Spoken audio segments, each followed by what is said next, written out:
Perempuan itu kan kelemahannya di telinga. Oh gitu ya ya. kan, kelemahannya di telinga. Ketika perempuan itu sudah dibujuk, akhirnya mereka luluh juga. Makanya itu kelemahannya wanita itu di telinga. Makanya kita harus pandai-pandai menyaring satu informasi yang ada. Kita tuh harus punya filter. Anak ini ketika ngomong sama saya, dia hanya merayu atau sebagainya, kita harus punya filter sebagai seorang wanita. Jadi semuanya tidak diambil rata. Ketika kita tidak mengetahui kata orang GR ya, orang ngomong aku sayang kamu, saya suka ya itu, akhirnya diambil aja, ono sing senang, lah itu tidak. Sebenarnya dikira beneran ya? Iya, dikira beneran. Padahal kan mereka juga seumpama hanya sekedar ngomong. Iya.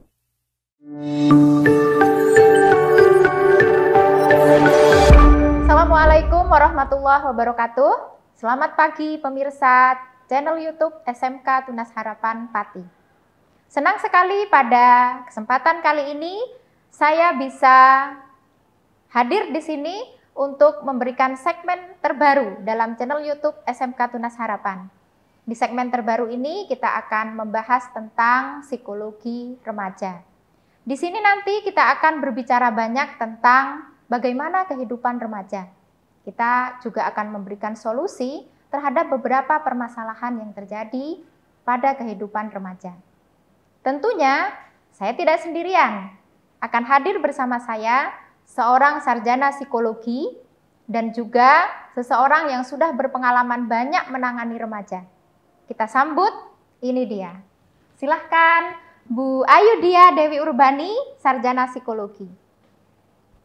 Silahkan Mem Ayu, selamat datang. Selamat pagi Mem Uli. Selamat pagi, gimana kabarnya? Alhamdulillah. Oke, silahkan duduk. Terima kasih.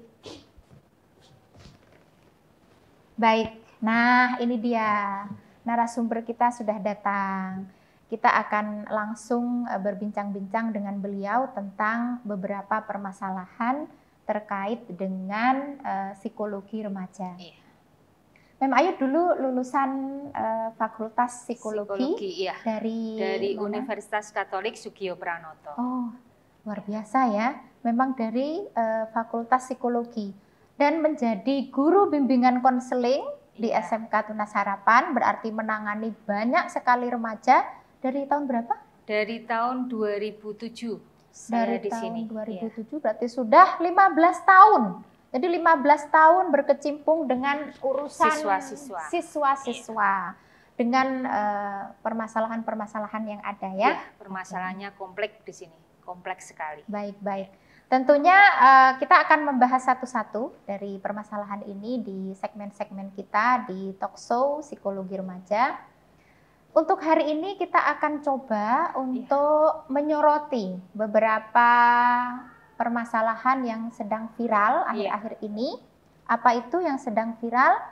Saya kira pemirsa sudah banyak yang tahu bahwa di beberapa media sosial diberitakan ada banyak sekali pengajuan pernikahan dini yang dilakukan oleh ribuan remaja hampir di seluruh Indonesia. Jadi di beberapa kabupaten di seluruh Indonesia itu banyak remaja yang mengajukan pernikahan dini, artinya pernikahan di bawah umur. Dan berdasarkan data yang saya baca di media detik.com, bahwa 80% di antara remaja itu ternyata mengajukan pernikahan dini karena hamil. Karena hamil. Jadi alasan mereka itu kenapa mengajukan pernikahan dini karena hamil. Nah, kalau dari Mem Ayu sendiri menanggapi kabar ini atau berita ini bagaimana? Ya, terima kasih waktu yang diberikan oleh saya. Untuk menanggapi masalah ini saya sangat menyayangkan sekali ya, karena kita juga tahu dispensasinya begitu banyak sekali untuk masalah pernikahan dini. Kenapa sebabnya ada pernikahan dini? Karena kita kemarin masa-masa COVID, pandemi, anak-anak dirumahkan. Mereka belajar di rumah, akhirnya pergaulan mereka lebih bebas. Sehingga dengan adanya pergaulan bebas dan kita juga tahu kalau pembelajaran online itu dilakukan dengan menggunakan HP tanpa penyaringan, mereka bisa membuka apapun, dan disitulah terjadinya kehamilan di luar nikah. Anak-anak usia remaja itu banyak sekali kemarin itu karena COVID justru malah mengajukan dispensasi untuk menikah dini. Ya, justru saya potong sebentar ya. Justru karena mereka belajar di rumah ya. Iya, karena belajar di rumah, kurangnya pengawasan dari orang tua. Betul. Orang tua taunya ketika anak itu memegang HP, anak itu belajar. Ya, dikirain belajar gitu ya. Padahal kan dia juga tidak tahu. Betul. Di HP itu ada apa saja isinya. Akhirnya mereka mungkin juga banyak membuka yang lain-lain, dan mereka juga kebanyakan bergaul dengan teman di lingkungannya karena kan tidak berangkat sekolah ya. Akhirnya pergaulan mereka kan semakin luas meskipun ada kalimat di rumah saja, tapi mereka saya yakin tidak di rumah saja. Pada kenyataannya mereka tidak berdiam diri di rumah ya. Tidak berdiam diri di rumah, malah menjalin komunikasi di luar sana. Di luar sana dengan orang-orang yang mungkin orang tua tidak tahu gitu ya. Dengan orang tua yang tidak tahu. Berarti kalau digarisbawahi ternyata pergaulan itu sangat penting ya. Artinya ketika kita memilih teman, dengan siapa berteman, kemudian usia gitu mungkin ya. Itu justru mungkin berpengaruh terhadap pola pikir. Betul demikian? Betul. Itu pengaruhnya sebesar apa?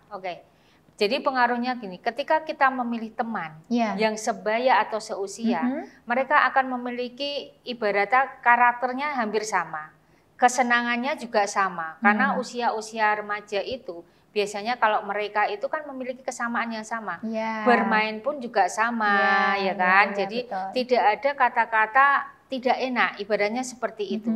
Tapi kalau mereka itu bermain dengan orang yang lebih tua, pola pikirnya sudah berbeda. Akhirnya yang anak-anak ini akan mengikuti pola pikir orang yang lebih tua. Akhirnya ya itulah terjadi sesuatu yang mungkin tidak diinginkan. Mama contohnya anak remaja usia 15. Anak usia SMP misalnya ya. SMP berarti sekitar 13-14. Berpacaran dengan anak SMA yang pola pikir mereka sudah jauh dewasa. Akhirnya ya itulah. Akhirnya kan terjadi sesuatu terbawa dan terjadi sesuatu yang tidak diinginkan itu. Ya, jadi dari sini mungkin kita bisa menggarisbawahi bahwa ternyata usia seseorang itu mempengaruhi terhadap pola pikir. Iya, betul. Sehingga ketika memilih teman untuk bergaul pun kita harus lihat-lihat gitu ya, lihat-lihat juga. Kalau bisa sih usia mungkin sesama sekolah ya, misalnya anak SMP dengan anak SMP, anak SMA dengan anak SMA seperti itu, sehingga mereka mempunyai pandangan gitu mungkin ya, pandangan hidup atau pola pikir yang sama. Baik, kemudian tentang ini Mem Ayu, saya tertarik juga tadi yang anak dia tidak sekolah, tidak datang ke sekolah, tetapi tidak juga di rumah. Nah, itu pengaruh pemikiran dari luar itu seperti apa terhadap mereka? Jadi begini, ketika anak itu sudah berada di luar, otomatis kan banyak sekali informasi yang masuk. Betul. Apalagi kalau mereka itu bergaulnya tidak dengan teman sebaya. Betul. Ya, jadi banyak sekali anak-anak sekarang kan terbujuk rayu. Terbujuk rayu. Akhirnya itu anak perempuan aja, anak laki-laki juga terbujuk rayu. Perempuan, laki-laki sama saja. Sama ya sekarang ya. Sama. Tapi ya bukan berarti semua salah, tidak ya. Tapi tapi kebanyakan wanita, perempuan. Perempuan itu kan kelemahannya di telinga. Oh gitu ya. Kan? Kelemahannya di telinga. Ketika perempuan itu sudah dibujuk, akhirnya mereka luluh juga. Makanya itu kelemahannya wanita itu di telinga. Makanya kita harus pandai-pandai menyaring satu informasi yang ada. Kita tuh harus punya filter. Anak ini ketika ngomong sama saya, dia hanya merayu atau sebagainya. Kita harus punya filter sebagai seorang wanita. Jadi semuanya tidak diambil rata. Ketika kita tidak mengetahui kata orang GR ya, orang ngomong aku sayang kamu, saya suka ya, itu akhirnya diambil aja, ono sing senau lah, itu tidak. Sebenarnya dikira beneran ya? Iya, dikira beneran, padahal kan mereka juga seumpama hanya sekedar ngomong. Ibaratnya mancing-mancing gitu aja ya. Mancing-mancing, ya itu tadi seperti kata dapat alhamdulillah, nggak dapat nggak masalah, masih banyak wanita kan seperti betul. ya. Jadi ya tetap aja kita harus sebagai seorang wanita, khususnya anak-anak ya, anak-anak usia remaja harus lebih berhati-hati gitu. terhadap bujuk rayu. Ya, karena kan bagaimanapun juga wanita yang paling banyak ruginya. Iya, betul. Iya. Kalau ditinjau dari kasus yang tadi, karena menikah karena hamil, kan karena wanitanya gitu ya. Iya. Oke. Nah sekarang, kalau misalnya anak-anak kan sudah bergaul ini ya, bergaul dengan banyak orang. Ada nggak sih kalau dari sekolah ya, dari sisi sekolah, dari guru aja, dari guru BK misalnya, ada nggak deteksi dini, oh anak ini kayaknya nih salah gaul nih, gitu. Ada nggak seperti itu? Ya sebenarnya sih kalau kita mendeteksi, ya kita modelnya begini aja. Ketika kan kita setiap kali di jalan ya, di pinggiran untuk menyapa anak, ya kan. Dari postur tubuhnya kadang kita sudah bisa melihat, gitu ya. Ya ada perubahan apa pada perempuan ini. Kalau laki-laki kita susah. Kita yang kita pegang adalah anak-anak perempuannya. Ya, ketika ada perubahan tubuh, anak itu dipanggil. Kita interogasi lah ibaratnya seperti itu, kita tanya-tanya, dan kita juga seringkali memperlakukan tes kehamilan. Oh gitu. Iya. Oke. Untuk berarti untuk mendeteksi ya. Untuk mendeteksi lebih dini. Ya, jadi kita agar tahu, tidak kecolongan gitu ya. Iya, betul, agar tidak kecolongan itu tadi. Jadi secara berkala pada orang-orang tertentu, tidak semua wanita. Tidak semua perempuan atau tidak semua siswa di sini, tapi ketika kita sudah mendengar, kan biasanya anak perempuan yang agak nakal kan pasti banyak cerita. Laki-laki anak ibaratnya sekolah tahu. Banyak gosip gitu ya. Biasanya laki-laki tahu, oh ini. Akhirnya kita tangkap, kita interogasi, kita tanya-tanyalah dengan bukan tanya-tanya secara memojokkan, kamu ini ya, kamu tidak, tapi kita gali info, bener nggak sih ini gitu ya. Kita tanyanya dalam arti kita itu perhatian gitu loh. Kita tidak ingin terjadi sesuatu pada anak ini. Betul. Nah mungkin ini juga penting bagi pemirsa di rumah, terutama untuk orang tua, bahwa terjadinya perubahan fisik ya di anak, terutama di anak perempuan, itu adalah salah satu deteksi dini apakah anak kita salah bergaul atau tidak. Mungkin apa yang dilakukan di sekolah itu juga bisa dicoba di rumah untuk jaga-jaga ya Bapak Ibu semuanya, pemirsa gitu ya. Baik, kiranya Mem Ayud ada nggak sih tipsnya atau ya kiat-kiat lah agar bagi remaja berarti tidak salah dalam memilih teman. Kemudian bagi orang tua juga bisa mengawasi kiranya anak saya ini berteman dengan siapa gitu ya. Ada nggak tips dan triknya? Tips dan triknya untuk anak ya ini, ketika kita memilih teman, yaitu tadi satu, lebih baik yang seusia. Ya.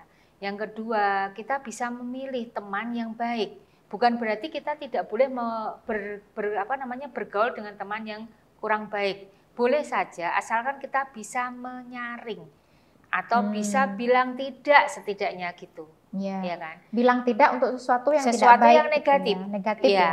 Seumpama, ayo kamu ngerokok, jalanan ke orang ngerokok. Itu kan biasanya seperti itu lah. Disitulah kita bilang tidak ketika hati kita tidak menginginkan seperti itu. Ya, bergaul dengan siapa saja nggak masalah, asalkan itu tadi bisa menyaring atau bisa membedakan mana yang baik dan mana yang buruk. Untuk orang tua lebih baik meluangkan waktu untuk berkomunikasi dengan anak.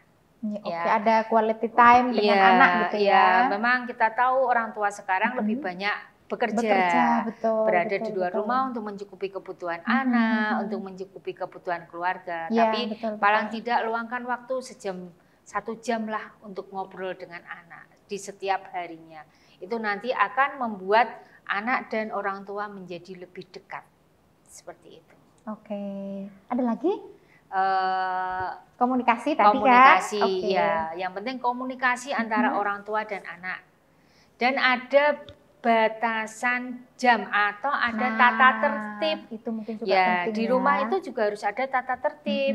Anak boleh keluar jam berapa, pulang jam berapa, betul seperti sekali. itu. Atau paling tidak kalau muslim ya diusahakan untuk sholat bersama. Sholat 5 waktu iya, berarti bersama. Ya kalau tidak bisa bersama 5 waktu dengan keluarga ya mungkin mari pas di rumah usahakan untuk bersama-sama. Itu nanti akan sangat mendekatkan orang tua dan anak. Anak merasa diperhatikan juga gitu. Terus anak tuh merasa bahwa dia juga tidak diabaikan, tidak sendirian, juga kasih sayangnya juga akan terpenuhi dengan adanya komunikasi tersebut. Nah, ini mungkin satu ya sebelum kita tutup pemirsa. Kalau anak yang kos gimana nih? Kan dia nggak bersama orang tua ya. Mungkin ada tipsnya juga biar orang tua nggak terus kaget loh, anak saya kok jadi begini ya, gitu kan? Ya, untuk anak yang kos ya diusahakan kos dengan seperti tadi di awal dengan teman. Kalau bisa teman satu jurusan. Satu jurusan ya, satu jurusan. Atau boleh teman beda jurusan tapi yang penting satu tingkat. Kalau kelas 10, kelas 10 gitu ya. Karena ya itu tadi, ketika kelas 10 bermain dengan kelas 12, cara berpikir mereka sudah beda. Sudah beda ya. Iya, akhirnya nanti juga akan terjadi hal-hal yang lain. Iya, kalau pas pengaruhnya negatif. Atau paling tidak kalau kos kita harus memilih kos yang benar-benar disiplin. Kan banyak sekali kos yang disiplin, yang ibu kosnya juga mau ngopeni. Ada pembatasan jam ya. Iya, ada pembatasan jam dan kalau bisa juga yang makannya di dalam. Karena dengan makan di dalam mereka tidak akan keluyuran kemana-mana. Gitu. Mungkin itu tips ya untuk orang tua yang putra-putrinya sedang ngekos, anak-anak usia remaja yang sedang ngekos. Jadi pilihlah tempat kos yang juga memberlakukan jam. Terutama jam malam ya. Dan mungkin juga memberlakukan ini aturan ketika ada temannya yang beda jenis berkunjung gitu ya. Tidak boleh masuk ke kamar. Bagaimanapun juga ketika anak-anak mendapatkan tempat kos yang baik, maka tentunya orang tua kan juga merasa aman. Tenang, merasa tenang begitu. Baik, Mem Ayud, terima kasih banyak untuk perjumpaan kita di segmen kali ini. Insya Allah nanti kita akan sambung lagi di segmen berikutnya. Pemirsa, kita sudah sampai di penghujung acara untuk segmen kali ini tentang bahaya pergaulan remaja. Dari obrolan kami berdua tadi, ada beberapa hal yang kita bisa garis bawahi. Yang pertama adalah untuk para remaja, untuk anak-anak di usia remaja, usia SMP, usia SMK, itu ketika memilih berteman, pilihlah teman yang seusia. Karena kalau teman seusia, maka pola pikir dan pandangan hidupnya juga hampir sama. Sehingga pengaruh-pengaruhnya ya kurang lebih inilah tidak terlalu besar seperti itu. Kalaupun toh harus berteman dengan orang yang berbeda usia, pandai-pandailah memfilter, pandai-pandailah untuk menyaring yang baik yang mana, yang tidak baik yang mana. Kemudian untuk para orang tua, karena kita punya kewajiban untuk mengawasi anak-anak kita, mungkin setiap hari luangkan waktu untuk quality time bersama anak-anak kita. Jangan lupa juga kita mengawasi ada perubahan apa nih dengan anak saya, terutama yang cewek tadi ya dari Bu Ayud. Jadi ada beberapa hal yang bisa kita lakukan agar pergaulan remaja bagi anak-anak remaja dan bagi orang tua ini bisa menghasilkan sesuatu yang tidak negatif. Sehingga kasus yang tadi kita bahas di awal yaitu pengajuan dispensasi pernikahan dini itu tidak meningkat setiap tahun tetapi bisa kita tekan. Terima kasih sudah bersama kami. Terima kasih Mem Ayud. Sama-sama, Mem. Terima kasih pemirsa di rumah sudah bersama kami selama segmen ini. Sebelum kita tutup untuk segmen kali ini saya akan membacakan pantun terlebih dahulu. Burung dara, burung cendrawasih, carilah di Papua.